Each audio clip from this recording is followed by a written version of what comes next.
Christopher Nolan spills Interstellar secrets. We get to find more fish with Pixar, and we review The Evil Dead. This is the epic first episode of Campus Cinema.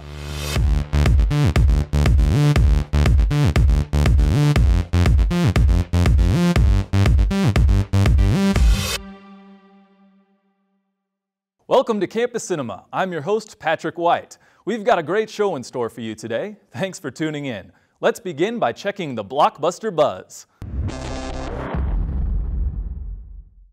Christopher Nolan is finally starting to reveal information regarding his latest directorial project, Interstellar. Beyond his reputation for creating films with a grand scope, intricate script, and breathtaking cinematography, Nolan has developed a keen ability to keep information under wraps. This week it was announced that this time-traveling film would star Matthew McConaughey and Anne Hathaway.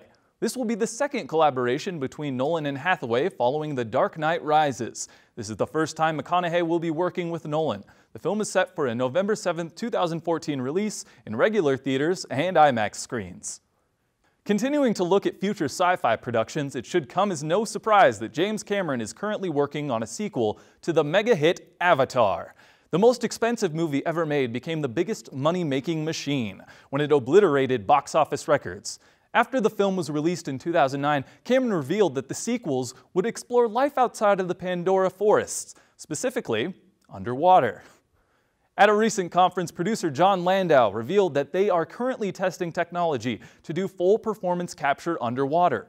If successful, this would be the first time that such a technology would be used underwater, and certainly a major leap in Hollywood effects.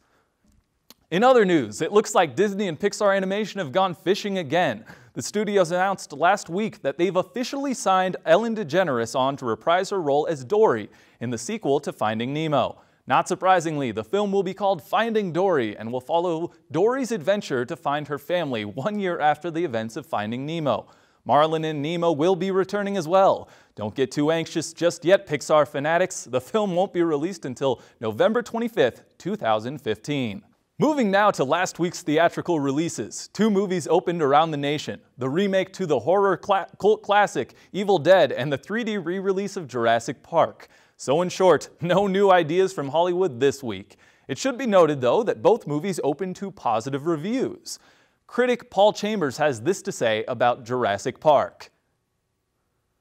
Some say Hollywood is converting too many old films to 3D, but Jurassic Park was the perfect choice. There's nothing more fun than sharing a seat with a snapping dinosaur.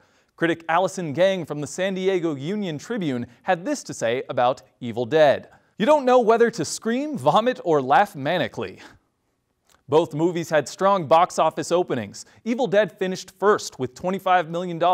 That's good for the 10th best opening for a horror remake. Jurassic Park in 3D finished fourth, earning $18 million.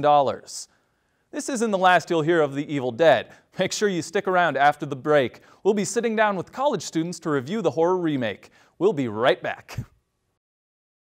Welcome back to Campus Cinema. I'm here with Mark Hewitt and Colton Spearman. This is Real Talk.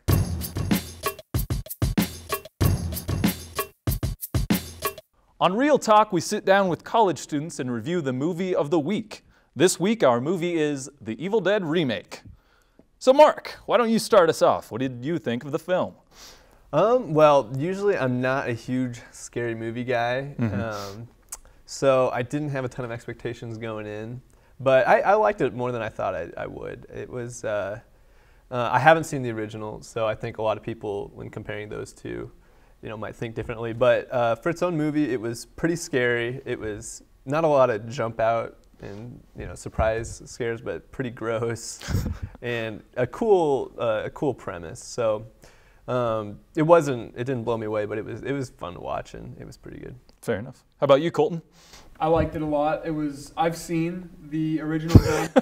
I'm one of those old-fashioned people that usually always stick with the first film over the second film. I was thinking it was going to be a little more scarier, that I would jump a little bit more, like Mark said. Didn't have as much jump, but it was really bloody, really gory. No doubt. I liked it a lot. I don't think it's fair to totally compare it all the time, because obviously it's not going to live up to the original, and I just have my own expectations in my head, but thought it was good. Can you expand upon the comparison with the remake and the original? It seemed to be, well, first off, the biggest one in the end of the movie, Bruce Campbell, the guy survives, and in this one, they had the woman surviving. It's not a bad thing. There was a difference that I was not prepared for. Sure. That's one of the bigger things. Obviously now with better technology, it was much more gory. I'd really like to figure out how they did the scene with the girl cutting the tongue down the knife. But much gorier and different ending, a little bit. Now, how scary would you guys say it was compared to other films, horror films you've seen in the past? Well, compared to like the 3 other ones I've seen, I'd give it, oh man, on a scale of like 1 to 10 boos or something. I'd scale of 1 to 10 boos. All right, sounds good. It's like a 7. Okay. It was pretty scary. 7 boos, huh? 7 boos. Fair enough. How about you, Colton? How many boos for you? I'd probably give about 5 boos. Okay. Yeah, I didn't think it was terribly scary, but like you guys said, there was definitely a lot of gore to it, and it was disgusting. And I never really turned away. I had this moment of like covering my face, but I was like, no, I'm gonna stick with it, and I always had my eyes open. Yeah. Right. The franchise is known for its gross out gags, which we saw a lot with this remake. For you guys, what was the hardest scene to watch? I'm not sure they're repeatable on air or something. That tongue scene was very hard to watch, where she split her tongue, and then there was the one where one of the girls uses like a shard of glass or a broken mirror on herself, which is pretty hard to watch too. Yeah. I had some difficulty watching the end where the girl ripped her arm off. It was like the bone already broke the arm, and she ripped from the skin. Yeah. And then the tree scene. Was a little difficult. Yeah, the tree scene in both films is definitely. We don't need to elaborate on the tree scene. No. I think the tree scene. Yeah. Anybody who's seen the original probably knows what we're talking about there. Pretty horrifying. Yeah. Yeah. I was reminded of 127 Hours when she is pulling her. Absolutely. Absolutely. My 2 favorite arm severing scenes in all movies in history, I think. Yeah. Because there are just so many. Yeah. I thought when the blonde girl, she had to cut off her arm with the, what do they call those? The motorized knife or whatever. That was pretty intense. Yeah, her character was interesting because she didn't even speak until like 45 minutes in, and then she was just added blood. She was a very disturbing character, but. Yeah, I thought she did that way too fast and unrealistic. I don't care what situation you're in, you're going to take like 5 seconds of shock to think that you just cut your arm off. But you saw how it was cutting through the meat earlier. Did you like that foreshadowing? I did. As soon as I saw that, I'm like, wonder what that's going to be used for. Yeah, it was cutting through that meat pretty easily, but yeah, I agree. Yeah. That would have been difficult. That's pretty gross. Would you guys see a sequel? Probably, yeah. Yeah, I do. I would. Yeah, I'd like to see a sequel take it in an even further step of taking it more seriously, because I still felt like all the campiness was there, and the question was it meant to be there or not? Right. Yeah, I think it couldn't decide whether to be campy or to be really serious. Right. The old one was obviously very campy and embraced that. Right. And the new one was just kind of in between. So yeah, it'd be cooler to see it shift one way or the other, I think. That's what I was going to say. It's kind of stuck in a limbo in between the two. I would like to see it take a little bit more serious role, because I think they could use it. There's a pretty good franchise. Yeah. I feel like it would get pretty scary if they took it decently seriously. All right.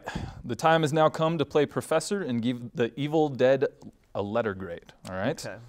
Mark, let's start with you. All right.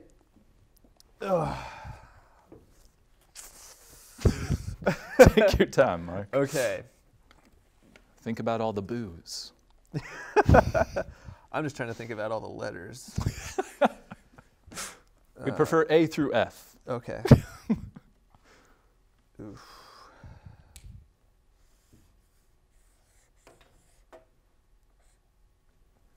All right. Okay. Mark, let's see yours. All right. B minus, huh? It's a B minus. Yeah. Yep. Yeah, not quite as good as some horror films, but decent enough, right? Watchable. Right. Yeah. Very watchable. Entertaining. Yeah, entertaining nonetheless. And Colton? I said B+. Bumps it up to B+. I gave it the plus for the blood and gore. I mean, that tongue scene where she cut it in half, that's what got it the extra. Fair enough. Extra couple merits from marks in my mind. Yeah. All right, can I borrow and show you guys my grade? Absolutely. All right. You're not gonna like me.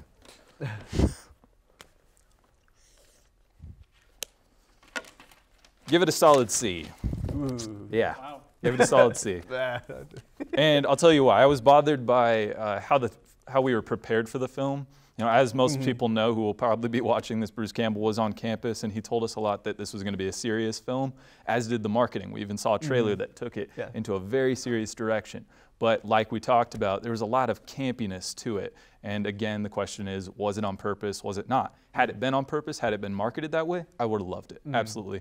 I thought it would have been a really cool way to look at 21st century horror and special effects and put that 1981 Evil Dead together with that in a really interesting way.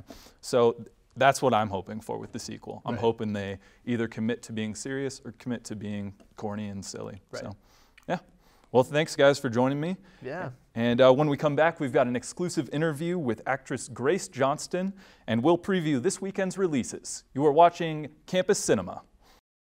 Welcome back. Here at Campus Cinema, we were fortunate enough to sit down with actress Grace Johnston to talk about her career and new film, Camp.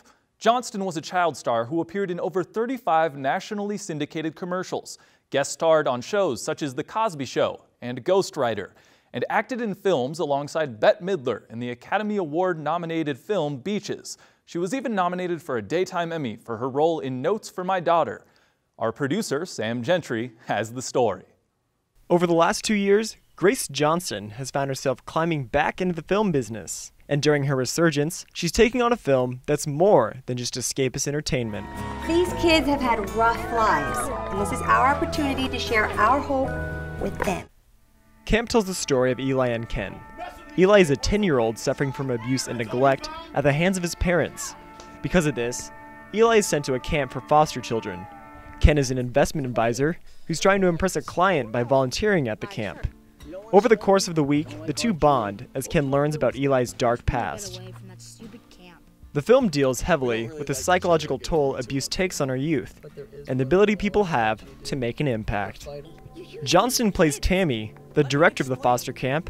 As an avid volunteer for the Make-A-Wish Foundation, Johnston was instantly drawn to the film.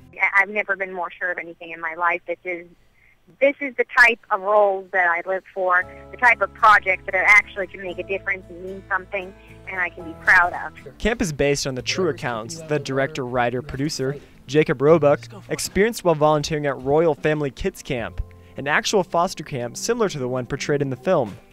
Roebuck has even promised to donate 40% of ticket sales to the camp.